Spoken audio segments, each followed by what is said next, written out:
Tous, j'espère que vous allez bien. Merci d'être là, merci d'être présent.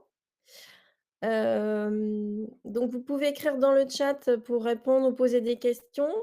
Juste pour voir si ça fonctionne bien, dites-moi si vous m'entendez. Bonjour, bonjour. Ah super. Bonjour, bonjour à tous. Alors, bah, merci d'être là. On va partager ensemble, ce matin sur, surpasser les freins à la démarche qualité. On va voir comment on peut, les dépasser, les surpasser. Ça fait partie de la masterclass «La qualité en industrie» que j'ai mis en place avec différentes conférences, à peu près une par mois. Donc je m'appelle, Delphine Emery. Vous avez mes coordonnées sur, le côté et puis vous pouvez cliquer, donc il y a un bouton rouge en haut, des slides. C'est marqué «Prendre rendez-vous», cliquez ici si vous voulez, bah, qu'on étudie un peu plus, votre problématique, votre cas, si vous vous posez des questions et j'y répondrai avec plaisir. Alors n'hésitez pas donc à écrire dans le chat et puis, je vais pas répondre en direct aux questions, je les reprendrai à la fin du webinaire, bah, d'une part parce que, je voudrais respecter le timing, parce qu'on a tous des emplois du temps, très chargés, vous avez des postes, assez, complets donc je ne veux pas vous prendre trop de temps et puis peut-être que vous aurez la réponse, dans mon webinaire à votre question. OK? Allez, bah, c'est parti. Donc déjà, on va commencer par, vous poser la question, parce que si vous êtes là, c'est que, le sujet vous intéresse. Alors dites-moi, bah, dans votre fonction, dans votre, métier, qu'est-ce que vous avez comme objectif et quels sont les obstacles que vous rencontrez? Donc on va voir ensemble enfin moi j'en ai sélectionné quelques-uns, quelques freins et bah, dites-moi en 2-3 mots, hein, juste, ou un mot si vous voulez. Quel est votre objectif et quel est l'obstacle que vous rencontrez? Ou quels sont les obstacles que vous rencontrez? Alors pendant ce temps-là, je vais me présenter rapidement. Ah oui, je voulais vous dire également que, je vous réserve une petite surprise à la fin du webinaire, donc restez bien jusqu'à la fin. Donc moi, j'ai été responsable qualité, responsable contrôle qualité, responsable qualité projet, pendant une quinzaine d'années en tant que salariée, dans des PME, des grands groupes, comme, Actalia, Nestlé, Sanofi, Sanofi Pasteur, Perkin-Elmer et ben, un jour j'ai décidé de prendre mon envol et puis de me consacrer, à mes clients en tant que consultante, formatrice, auditrice en qualité. Donc j'accompagne essentiellement les industries de la santé, de l'agroalimentaire et de la chimie, puisque je suis ingénieure en génie biologique et alimentaire. Alors je vais peut-être couper la caméra, pour que vous vous concentriez bien sur les slides et puis je la remettrai à la fin. Donc bah, mes clients en général, ils savent pas, enfin ils ont plus tellement d'idées pour essayer de motiver les troupes. Donc ils cherchent, bah, des idées pour animer la qualité. Ils cherchent à donner de la performance parce que vraiment c'est mon but, c'est d'utiliser la qualité comme un outil de performance pour l'entreprise. Donc je vais travailler avec tous les services, pour, analyser les risques et les coûts de non-qualité. Et puis, bon, redonner du sens aussi à la mission parce que selon les entreprises, on va le voir après, le responsable qualité est pas forcément, reconnu, ou simplement le système est bien en place, mais le responsable qualité ne sait pas trop comment préparer une certification, ou il veut monter en compétence au niveau de la certification. Donc voilà, pour diverses raisons, diverses et variées. En plus, bon, comme j'ai des PME et des multinationales, les besoins sont assez divers. Alors, je regarde vos réponses. Donc satisfaire le client comme objectif et comme obstacle, engager la direction. Ça revient très souvent que, les managers qualité ont du mal à impliquer leurs dirigeants. Rendre la qualité meilleure comme objectif. Alors meilleure, ben, on va le voir. En plus, j'ai des formations, je vais vous montrer, comment mieux manager la qualité, voilà, la rendre, meilleure. Objectif certification, 13 485, donc ça, on est dans les dispositifs médicaux. Le problème, management de la direction, pas de cap. Voilà, donc c'est justement l'apport que j'apporte, en tant que consultante extérieure. Je commence par la direction pour, voilà, qu'il y ait une stratégie, un plan d'action et une implication et un moyen de communication, efficace, pour toute l'entreprise. Donc voilà, je commence en général par un audit, je mets en place un plan d'action avec le client. Après, il peut s'arrêter là, il peut mettre en place le plan d'action tout seul ou alors on le met en place et on forme le personnel.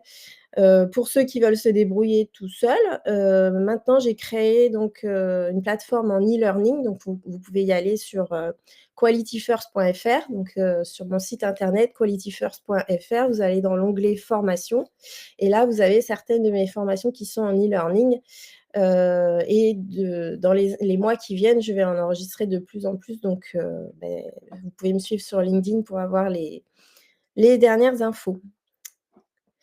Alors, on va le voir, hein, l'engagement de la direction.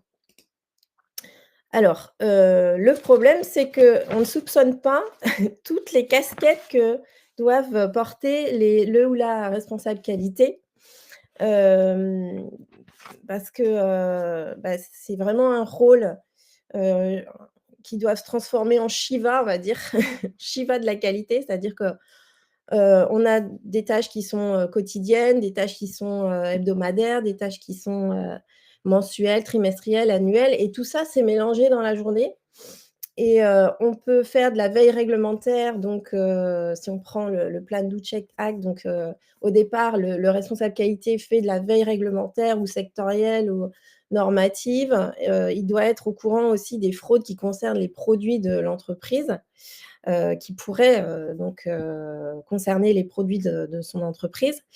Il doit faire partie souvent du CODIR, donc prendre des décisions pour le site, pour le groupe, faire la revue de direction très importante chaque année.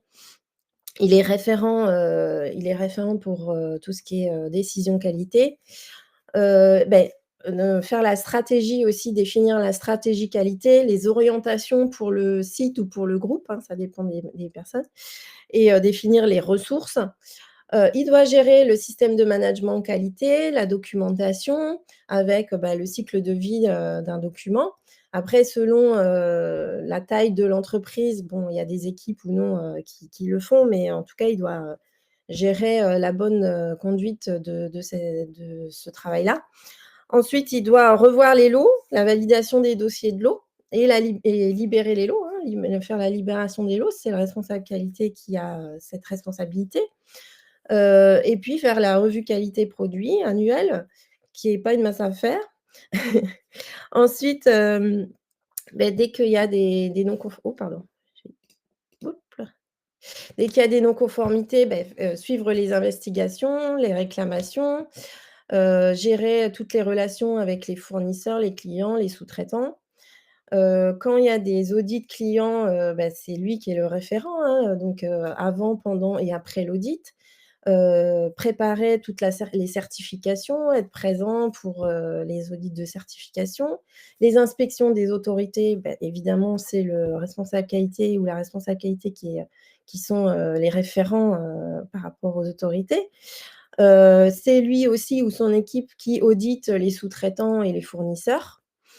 Il doit piloter aussi des projets sites ou groupes comme par exemple, une nouvelle GED ou un nouveau LIMS ou, un nouvel ERP et cetera, donc ça aussi, c'est beaucoup de travail. Il doit relancer les pilotes. Alors selon que les pilotes sont, impliqués ou pas, voilà, les relances, sont, fréquentes ou non. Collecter en tout cas les données et faire les revues de processus avec les pilotes. Donc ce que j'appelle pilote en ISO, c'est les responsables de service en général, hein. Donc il doit instaurer également, ce qui est très important, la culture qualité. Donc il doit sensibiliser, former tout le personnel, le site, le groupe à la qualité et à l'amélioration continue, donc aux méthodes et cetera, à la mise en place, de plein de méthodes, on le verra, et puis faire des simulations, hein, quand on est dans des secteurs de produits à risque sanitaire, donc moi je suis spécialisée dans ces secteurs, on doit faire des simulations de crise, ce que ça soit de la fraude ou, de la defense ou enfin, ou des rappels de l'eau et cetera.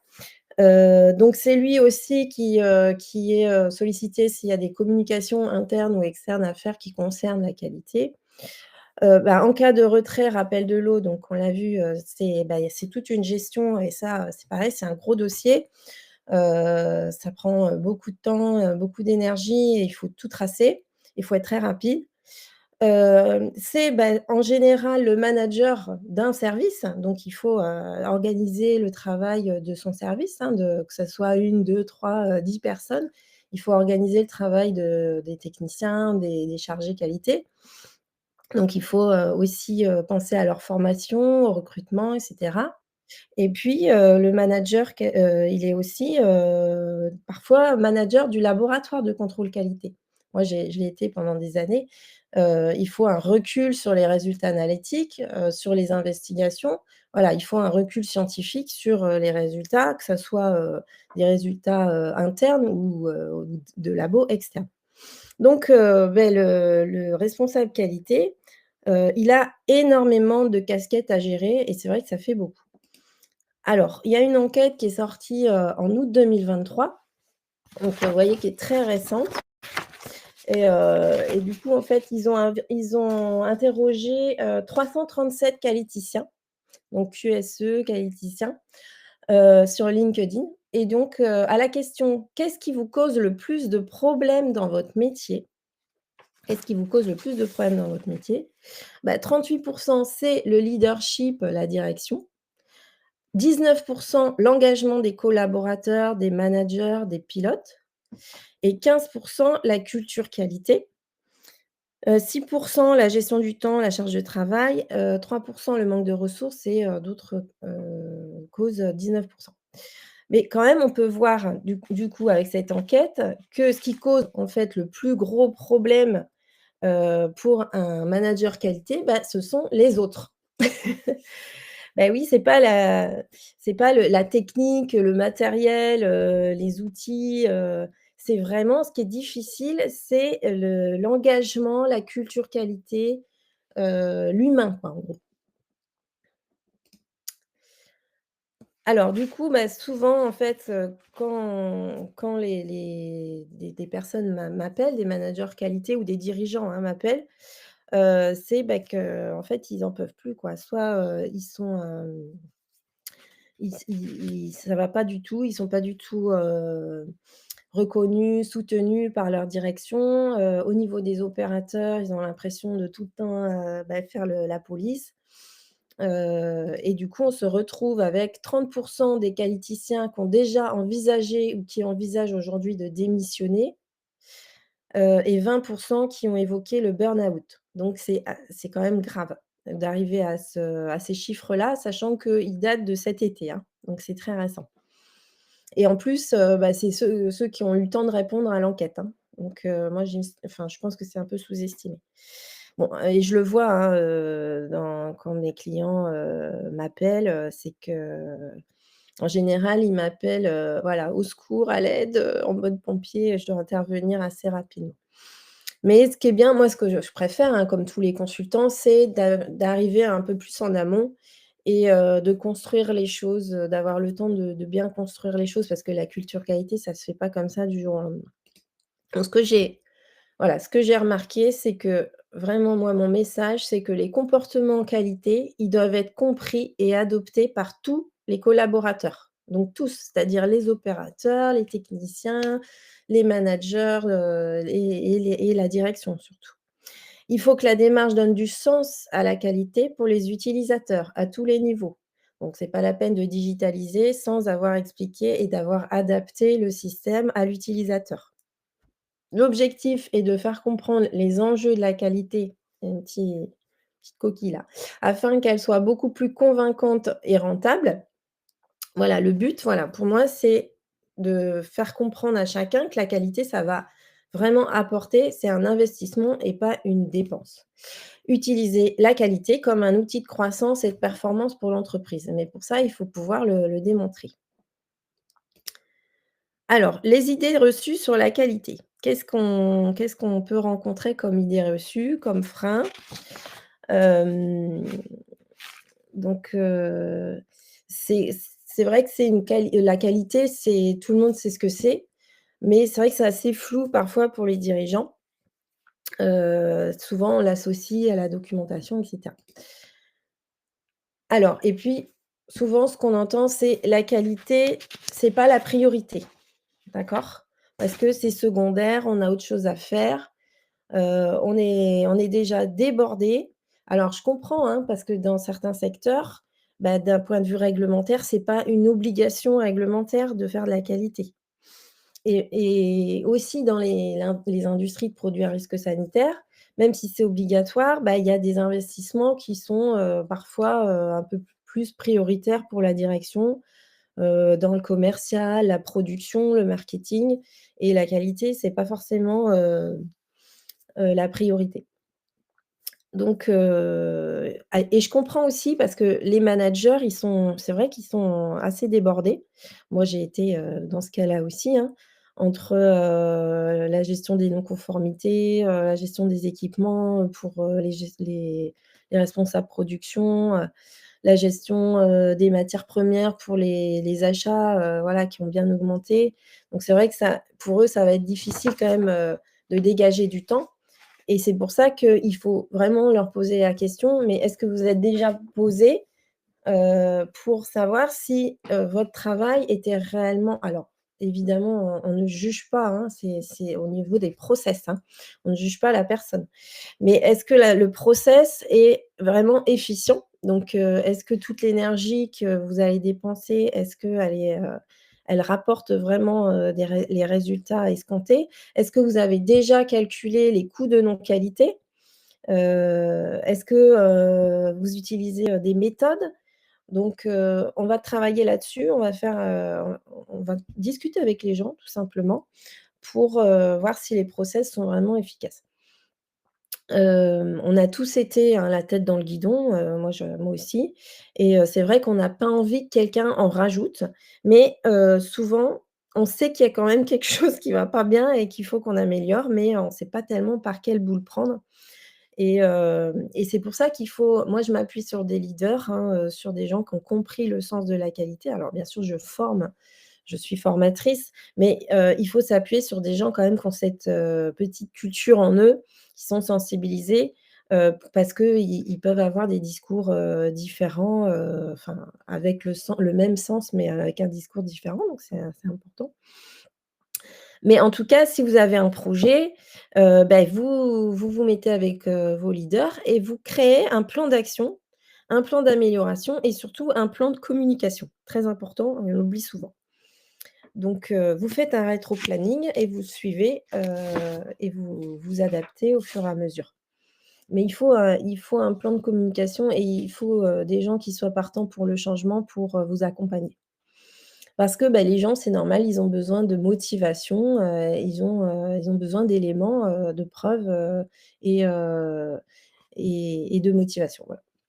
Donc il faut embarquer tout le monde et souvent, il faut embarquer le dirigeant et pour ça, il faut lui parler, avec ses mots, avec, ce qui l'intéresse. On va le voir après.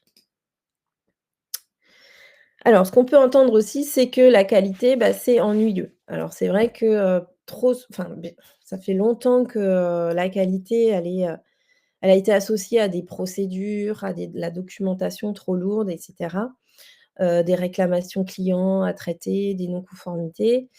Donc maintenant la qualité en 2023, bientôt 2024, bah, c'est différent. On va être vraiment pratico-pratique. On va utiliser des visuels, des vidéos. On va utiliser plein d'outils qui vont être, beaucoup plus ludiques, beaucoup plus, motivants pour, les utilisateurs, heu, qu'avant de la documentation que personne lisait en plus et qu'il fallait, gérer. Donc l'opérateur, par exemple, il lui faut du rapide, du pratique, donc on va lui fournir du visuel. Le manager, lui, il a besoin de remonter en temps réel des problèmes et puis il doit prendre des décisions rapides, donc il a besoin d'outils digitaux qui soient adaptés. Il a besoin de tableaux de bord, conviviaux. Un directeur, lui, il a besoin d'informations fiables, pas forcément détaillées. Il doit prendre des bonnes décisions, allouer les ressources. Donc on va lui parler en euros, lui. Voilà, donc et puis on va lui dire que, bah, s'il y a un problème, ça peut monter jusqu'à, plusieurs millions d'euros, hein, en cas de crise sanitaire. Les rappels de l'eau, les indemnités, et puis il y a certaines, usines qui ont fermé. Par exemple, on se souvient des pizzas Fresh Up, l'année dernière. Bah, l'usine a fermé, donc ça peut arriver comme ça du jour au lendemain. Donc on va essayer de sensibiliser au maximum. Ce que j'entends souvent aussi, c'est, bah, la qualité. Ah bah, oui, c'est au fond du couloir là, la troisième porte à droite, hein, c'est pas moi, hein, c'est le responsable qualité.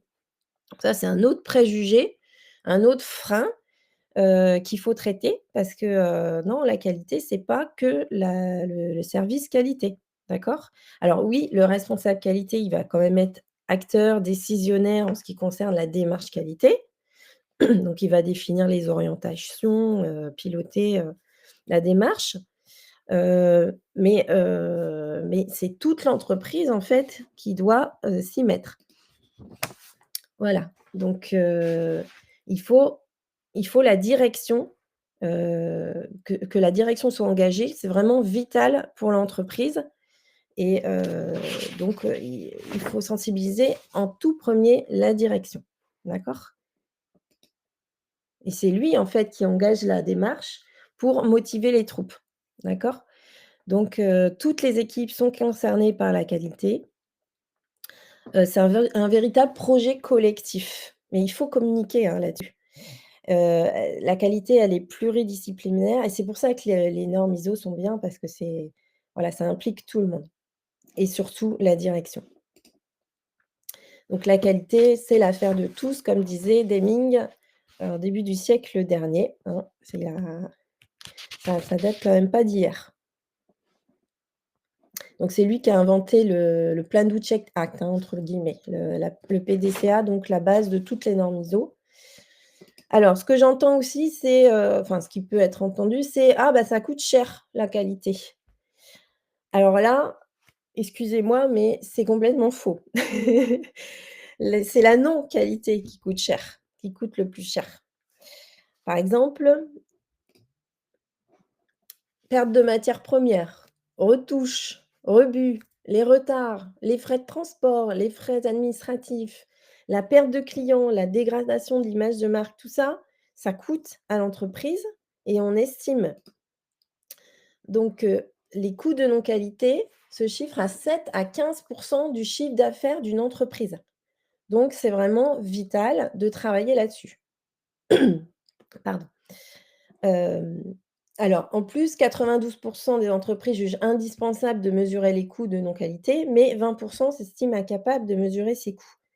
Donc ce qui est dommage, donc il faut former, sensibiliser, expliquer et bah, se faire accompagner si on se sent un peu limité pour, calculer tous ces coûts, bah, n'hésitez pas à vous faire, conseiller. D'ailleurs, vous pouvez prendre rendez-vous si vous voulez en cliquant en haut là sur le bouton rouge. Ensuite, on peut travailler aussi sur la surqualité parce que, moi donc j'ai déjà, eu affaire à une entreprise, qui en fait faisait de la surqualité et ça lui coûtait énormément.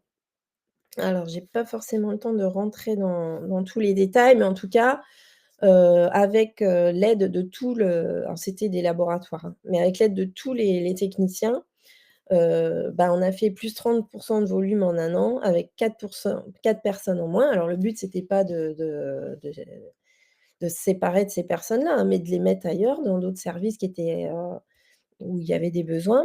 On a augmenté la satisfaction client et la compétitivité de l'entreprise. Donc voilà, on a travaillé tous ensemble et on y est arrivés.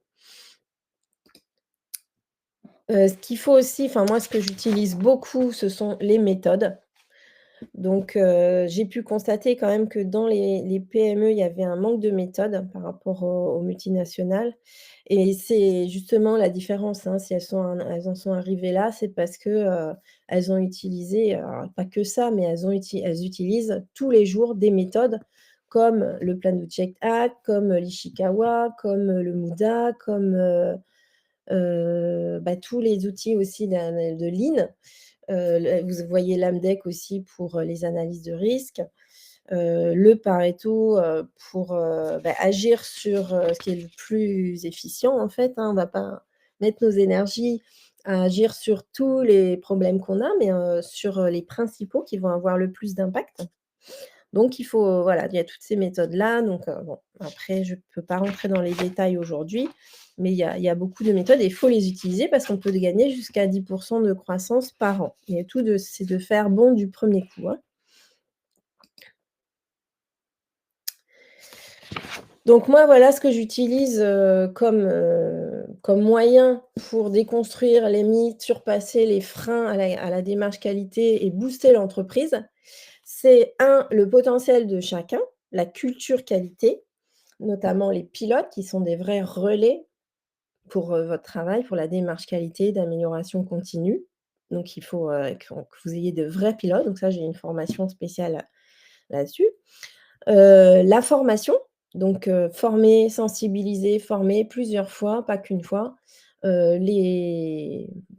enfin tout le monde en fait, la direction, les opérateurs, les managers, les techniciens, enfin heu, tout le personnel.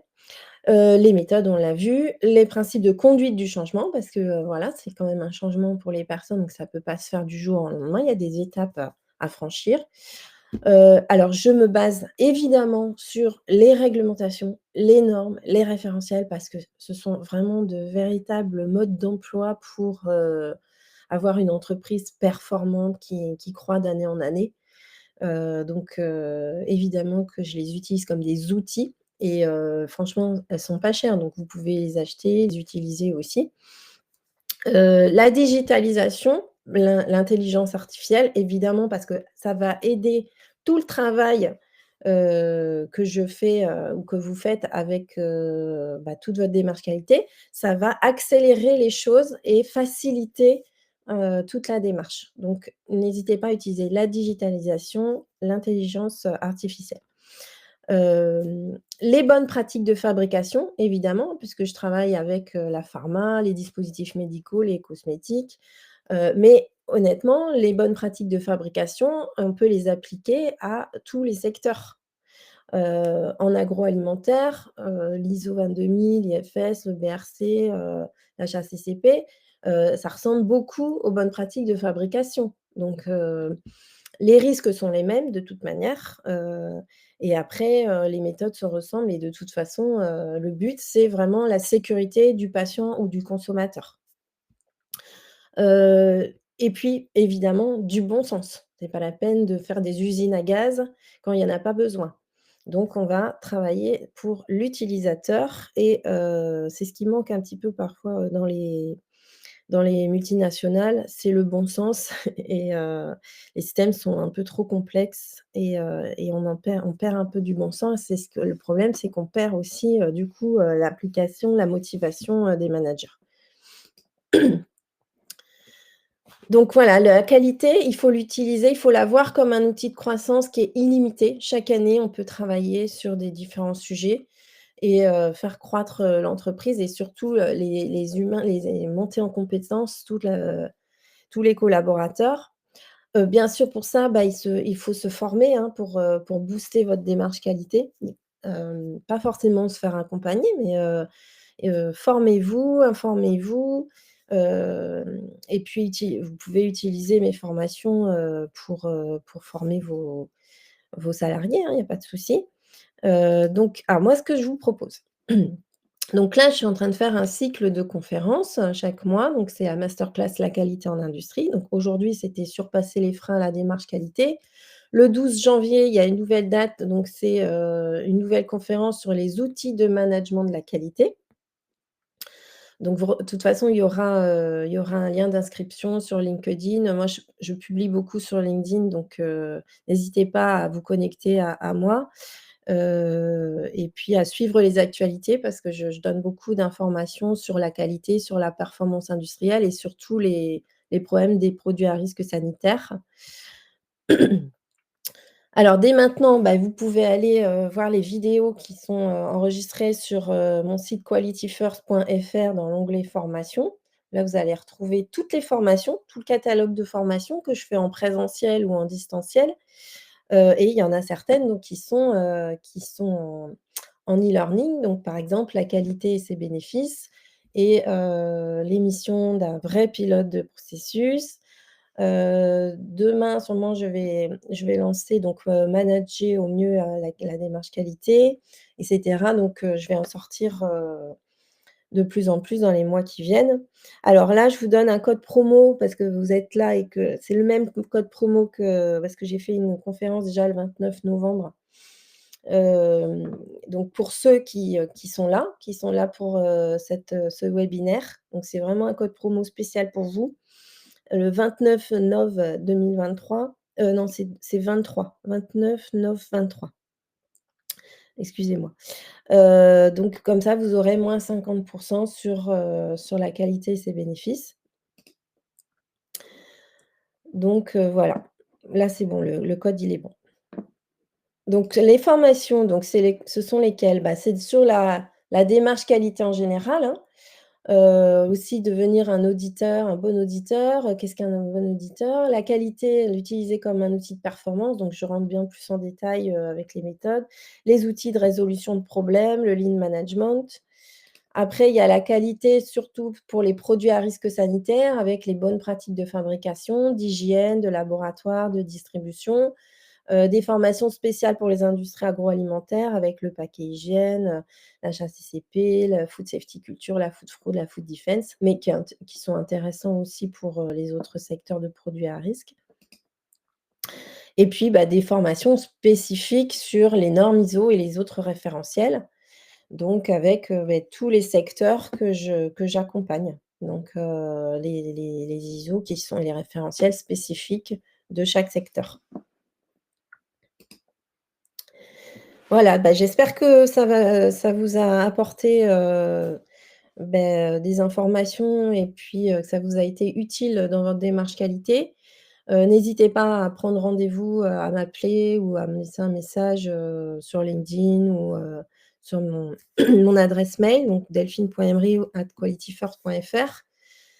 Je vais remettre la caméra. Je vais maintenant répondre à vos questions si vous en avez. Alors si vous n'en avez pas, peut-être que vous avez eu la réponse à vos questions dans le webinaire. Alors comment concrètement on peut engager la direction dans la qualité? Merci pour cette info. Merci, Marc. Alors comment concrètement on peut engager la direction dans la qualité? Ça, c'est une question qui revient souvent parce que c'est vraiment j'allais dire le principal, problème. Surtout dans les petites entreprises, familiales, où le dirigeant, en fait, a créé son entreprise, tout seul au départ et était pas forcément, enfin, un dirigeant de PME, il doit avoir toutes les casquettes, hein. Il doit être, responsable marketing, responsable, export, commercial, RH, il doit avoir toutes les casquettes, donc c'est pas évident non plus pour lui, de tout connaître. Et c'est pour ça que justement je fais toutes ces communications, sur LinkedIn ou parce que j'ai quand même pas mal de gens qui me suivent maintenant, donc pas mal de dirigeants.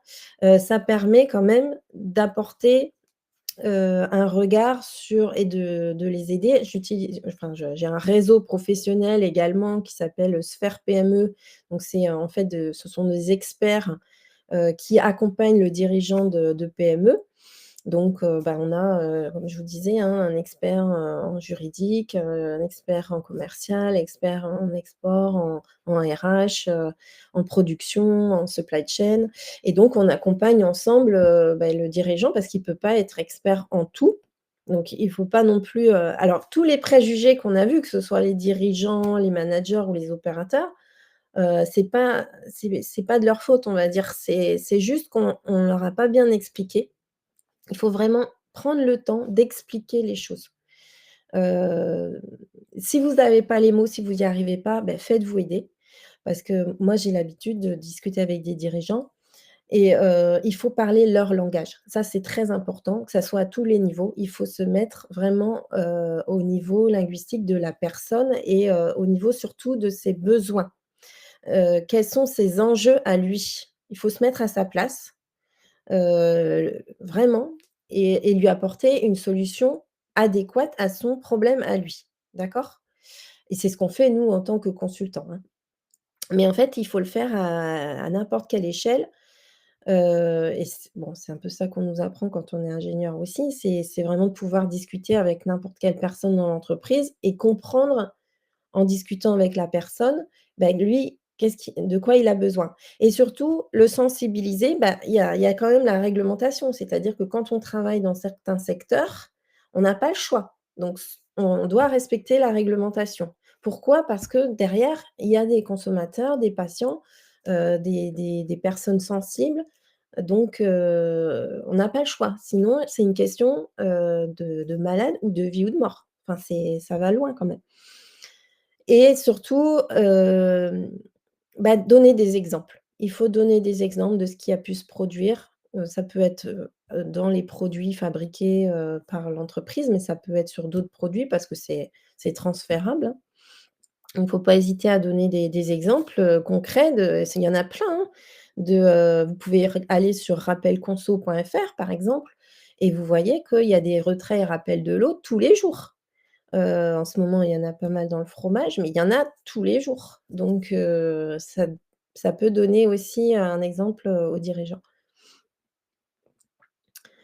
Alors, le webinaire, il a été enregistré. Donc alors pas le chat, vous pouvez dire ce que vous voulez sur le chat, c'est pas enregistré, pour des raisons, de respect, du respect pour vous. Mais c'est enregistré donc le replay sera disponible. Alors, comment calculer les coûts de non-qualité dans une entreprise de transport? Alors, et ben, en fait, on reprend tout le process, que ça soit dans le transport ou dans n'importe quel, secteur, hein. On reprend le process et on regarde à quel moment il y a des risques de perte, enfin, soit de qualité, soit de non-qualité et on va mettre à cet endroit-là, bah, des contrôles, peut-être des enregistrements, voilà pour, et puis des formations de personnel. Donc, moi j'ai des formations aussi en bonne pratique de distribution. Heu, Honnêtement, moi j'utilise les référentiels parce que c'est vraiment des modes d'emploi, il y a tout et ça a été, hem, rédigé par des experts dans chaque domaine. C'est pas, des gens dans des bureaux qui ont écrit les normes ISO, hein, c'est vraiment des experts du terrain, des dirigeants, des gens de la supply chain et cetera qui sont penchés sur, bah, quelles sont les exigences qu'on pourrait écrire et qui permettent vraiment à l'entreprise de diminuer ses coûts qualité et de non-qualité et d'être performant, mais surtout d'année en année. C'est ça qu'il faut se rappeler, c'est que, on a peut-être une montagne à gravir, mais on ne peut pas la gravir, d'un coup, en fait. On va y aller, petit à petit, en commençant évidemment par ce qui est, le plus grave et le plus fréquent, le plus risqué, quoi. Et donc on va essayer de mettre des moyens de détection. On va, travailler avec la prod pour, voir si on peut, avec le MODA, enfin il y a des techniques, des méthodes en fait, hein. C'est comme ça qu'on calcule les coûts de non-qualité. Avec des méthodes, j'ai pas le temps d'en discuter, aujourd'hui, mais alors ça peut être la production, mais ça peut être aussi d'autres services, hein, parce que, par exemple, en qualité, le fait d'attendre des signatures, de libération ou de validation, pendant des jours, bah, là, vraiment, c'est pas efficient. Donc on va travailler là-dessus. En qualité, il faut être, assez réactif. Donc on va travailler aussi là-dessus. Mais ça peut être plein de choses. Voilà, donc dans une entreprise, de transport, bah, c'est possible aussi de calculer les coûts de non-qualité, pas seulement en production, ça peut être aussi, dans des entreprises, dans des entrepôts, par exemple. Il y a souvent des coûts de non-qualité dans les entrepôts, dans les stockages qui servent à rien, qui coûtent à l'entreprise. Des temps d'attente aussi, des temps d'attente à diminuer. Donc voilà. Il y a aussi les coûts de réparation, alors on pourrait faire de la maintenance préventive. Donc ça a un coût aussi. Il vaut mieux prévenir que guérir, ça coûte moins cher. Alors je ne sais pas quelle heure il est, 9h40. Ça va, on n'est pas trop, on est bien. Donc bah, j'allais dire, à vous de jouer, donc n'hésitez pas surtout à aller, sur, mon site internet qualityfirst.fr, rubrique formation pour, vous former. Il y a aussi, une autre rubrique sur, quels sont les avantages de prendre un consultant? Pourquoi prendre un consultant? Je peux vous garantir que ce n'est pas une dépense, c'est vraiment un investissement parce que le ROI en général, le retour sur investissement, il est, de 3 mois, ça va très, très vite, hein, on implique tout le monde et du coup, ensemble, on va plus loin et on va plus vite, mais on va plus loin surtout. Donc mais cette culture, elle est importante et c'est vrai qu'un regard extérieur aussi, ça peut apporter, bah, c'est un peu plus écouté, quoi, si vous voulez, notre voix, elle est un peu plus écoutée parce qu'on vient de l'extérieur, on a des mots qui sont différents et puis on appuie ce que vous dites. C'est-à-dire que moi, je travaille avec les managers, les dirigeants et je enfin, je suis facilitatrice, on va dire. Hem et on va dans le même sens. En fait, on travaille sur la stratégie, on travaille sur la politique qualité et on découle en objectifs pour chaque, service, pour chaque processus et ensuite, pour surveiller si on atteint ou pas ces objectifs, on va mettre en place des indicateurs, mais pas des usines à gaz, hein. Des indicateurs vraiment adaptés et qui, sont le reflet vraiment de résultats, pour chaque processus. Et voilà, quand on mesure pas, on ne sait pas. Donc c'est important de mesurer. Enfin bref, moi je pourrais en parler pendant des heures. Je vais vous laisser, travailler. Merci beaucoup d'avoir été présent. N'hésitez pas à me suivre sur LinkedIn et puis à participer, au prochain, webinaire qui aura lieu en janvier, à vous inscrire. Voilà. Et pensez qualité. Si tous les acteurs de l'entreprise pensent qualité, vous obtiendrez de la qualité. Alors je sais que c'est pas facile, mais voilà, il y a des méthodes, il y a des plans d'action à mettre en place. Ça se fait pas comme ça. Il y a un plan d'action à mettre en place et à suivre et on va aller sur le plus efficace, le plus vite. Voilà. Bon, bah, je vous souhaite, de très belles fêtes de fin d'année. Profitez bien de votre famille, de vos amis et puis, je vous dis à bientôt. Prenez rendez-vous avec moi si vous voulez et je vous retrouve, l'année prochaine pour un prochain, webinaire. Bonne journée à tous, au revoir. Merci.